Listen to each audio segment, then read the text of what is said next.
This is a story that starts with a dream, but it ends in a nightmare that's lasted for 7 years. It's about a young student, a really cheap hostel room, and a warning.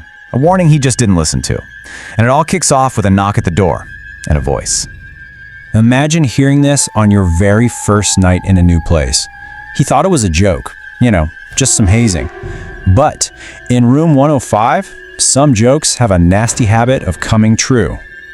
Okay, so before we get into the really scary stuff, you gotta understand the hope that started this whole thing. We need to understand who he was before.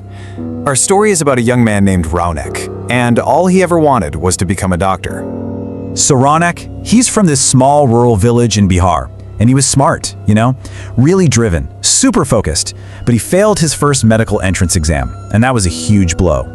He knew he needed something more, so his family, with a little nudge from some relatives, decides to send him to the big city, to Patna, for some top-notch coaching.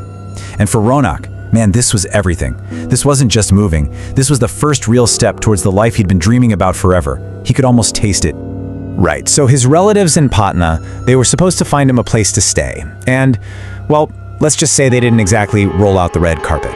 They basically did the absolute minimum. Found the cheapest hostel they could find, shot him the details, and that was that. No checking it out, no asking around. They just found a room. And that room, of course, was number 105. So here he is. Raunak shows up at this hostel, just buzzing with excitement and ambition. But almost right away, the warnings start. And at first, they sound like a joke, but they get dark fast. The warden greets him, and he's kind of laughing, right? He says something like, "Hey, watch out, a ghost knocks sometimes. If you make a sound, it'll come right in." And Raunak just laughs along, thinking, okay, funny guy. But then, the warden's whole vibe just changes. He stops smiling. He looks Raunak dead in the eye and says, completely serious, "Jokes aside, in the 2.5 years I've been here, not a single person who has stayed in this room has come out okay." And it wasn't just the warden. Later that night at dinner, Raunak mentions he's staying in room 105, and the reaction is instant. The other students just stop and stare at him.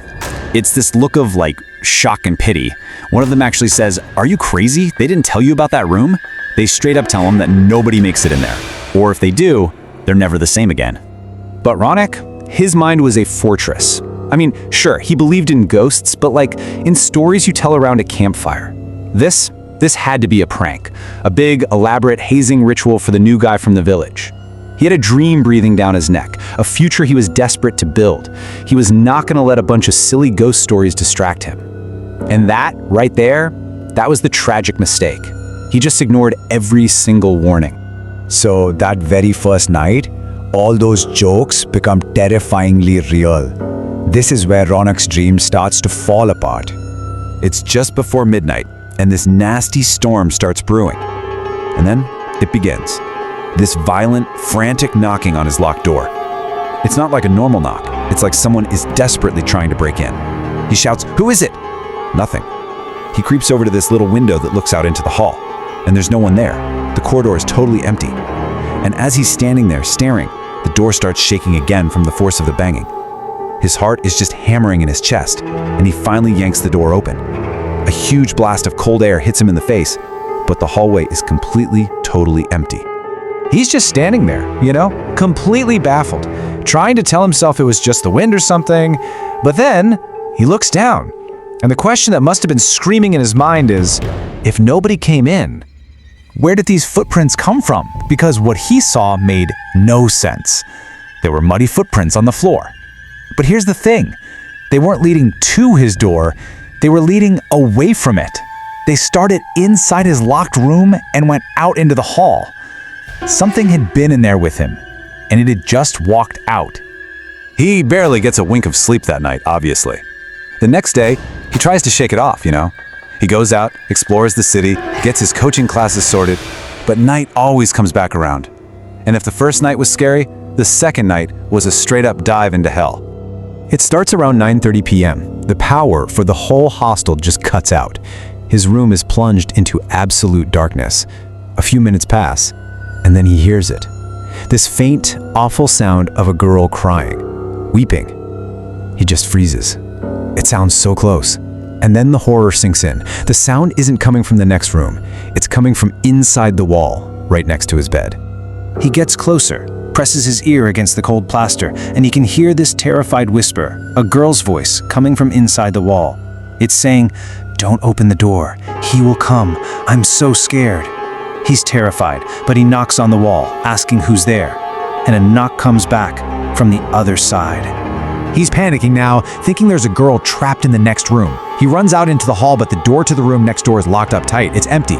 He goes back into his room, flips on his phone's flashlight, and shines it on the wall where he heard the voice. And what he sees, it's impossible. The plaster on the wall, it's moving, it's bulging outwards. And then, slowly, horrifically, a human face starts pushing its way out of the solid wall. He screams, tries to scramble away, but the door slams shut by itself. A piercing, ear-splitting shriek just fills the room, and this distorted, inhuman shadow pulls itself out of the wall.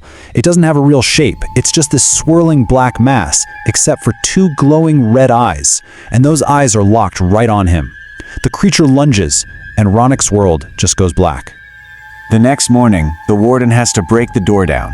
They find Raunak just lying there on the floor, unconscious. His body was cold, his breathing was faint. He survived, physically, but the Raunak who woke up, he was not the same hopeful kid who had walked into that hostel just 2 days earlier. And this is the real tragedy of the story. You see who he was, this ambitious student with this incredible future ahead of him, and now he's a broken man who is so terrified he sleeps under his bed. His dream of becoming a doctor is just gone, replaced by a permanent waking nightmare where he's tied in chains, haunted by what he saw. 7. That number is so important. For 7 long years, this has been his life. It's like his mind is still trapped in that room. The trauma was so complete, so devastating, that modern medicine has no answer for him. His family, they have to keep him in chains, because when anyone visits the house, he doesn't see them. He sees that thing. He sees the monster from room 105, and he'll lunge at them, screaming, "You came out of the wall to kill me." He is stuck on a loop, reliving that second night over and over and over again. And it just leaves you wondering, doesn't it? Was this the terrible price Raunak paid for being so ambitious he ignored all the warnings? Or was this just his fate? Was he just the next person in line, his destiny sealed the second his relatives picked the cheapest room they could find? A room that was always there, just waiting for someone else to knock.